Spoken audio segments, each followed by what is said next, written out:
প্রায় 70% মানুষের ভোটের প্রতি বৃদ্ধাঙ্গুলি প্রদর্শন করে ক্ষমতা পরিচালনা করবেন এবং নিজেদের ক্ষমতাকে মজবুত করবেন, এটি দিবাস্বপ্নে পরিণত হতে পারে।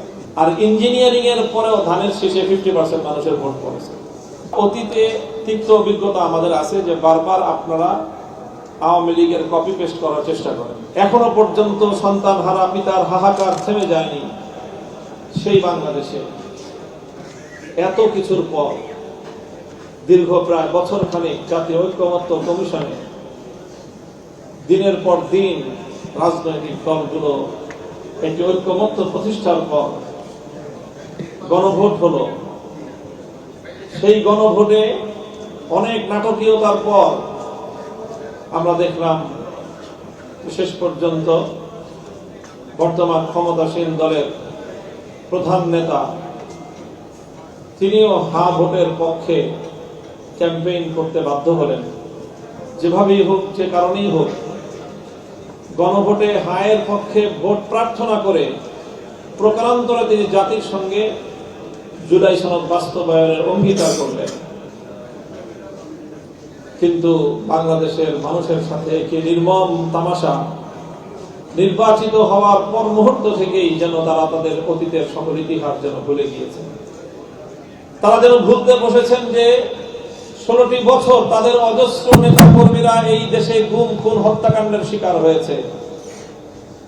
এদেশের সকল শহীদদের রক্ত মারিয়ে ক্ষমতায় যাওয়ার পর এভাবে অতীত ভুলে গিয়ে পগার পার হয়ে গিয়েছি, আমাকে আর জনগণের কাছে জবাবদিহিতা করতে হবে না, এরকম একটি মনোভাব লালন করার অতীতে অনেক নজির আমরা দেখেছি। তবে কারোরই পরিণাম ভালো হতে আমরা দেখিনি। সেই জায়গা থেকে আমরাও আজকের এই ইফতার পূর্ব আলোচনায় কোরআনের যে আয়াত আমি তেলাওয়াত করেছি, পবিত্র রমাদানুল মুবারকের রোজার যে শিক্ষা, লাআল্লাকুম তাত্তাকুন, যে জবাবদিহিতার একটি ভয় যেন সকলের মধ্যে অর্জিত হয়।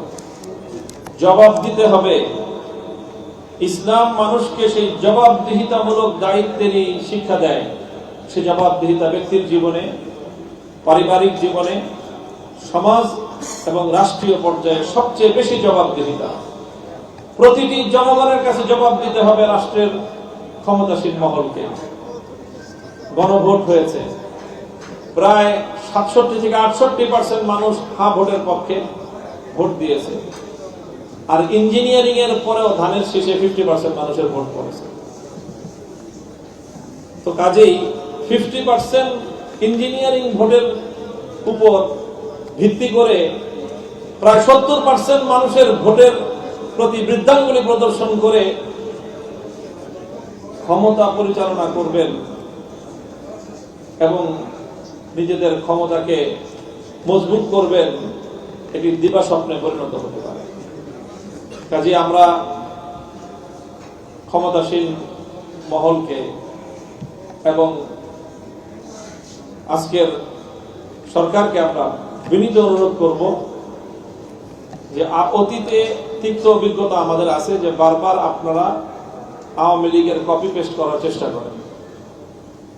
আওয়ামী লীগ যে সকল অপকর্ম করে ক্ষমতা থেকে যায়, বিএনপি ক্ষমতায় এসে সেই অপকর্মগুলোকে আবার নতুন করে পুনরাবৃত্তি করার একটা মনোবৃত্তি বিএনপির ঘাড়ে চেপে বসে। আবার মনে হচ্ছে যে আওয়ামী লীগের সেই ভূত মনে হচ্ছে বিএনপির কাঁধে চেপে বসার চেষ্টা করছে।